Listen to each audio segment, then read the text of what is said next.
Hey everyone, welcome back to Easy Tech Steps. In this video, I'm going to share with you how to open the Task Manager on a Mac. This is a super common question for those of you who just switched from Windows to macOS. On macOS, there is a default application called Activity Monitor, which is the equivalent of Task Manager on Windows. To launch this app, if you are currently in a Finder window, you can go to the Go menu, then select Utilities. In here, you will find the Activity Monitor app. Or, a much faster way is to use Spotlight. Simply press Command Space on your keyboard and type in Activity Monitor, then hit Enter to launch it. Once it's open, give it a second to gather the data before it displays everything.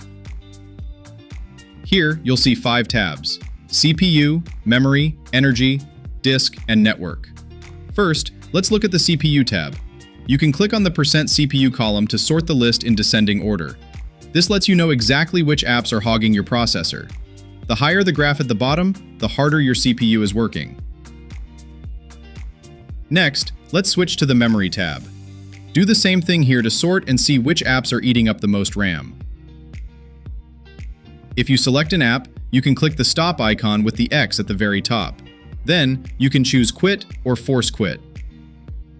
If you click Quit, the app will ask you to save your work if you haven't already. But if you choose Force Quit, the app will be terminated immediately.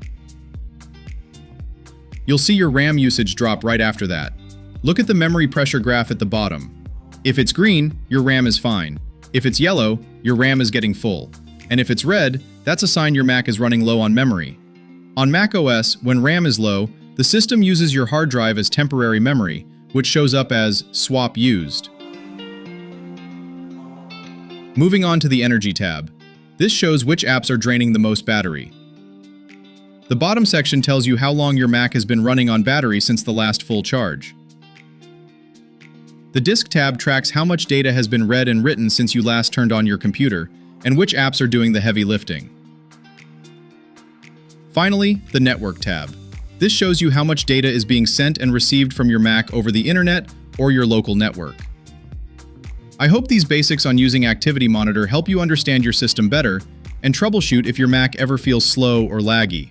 Thanks for watching, and I'll see you in the next one.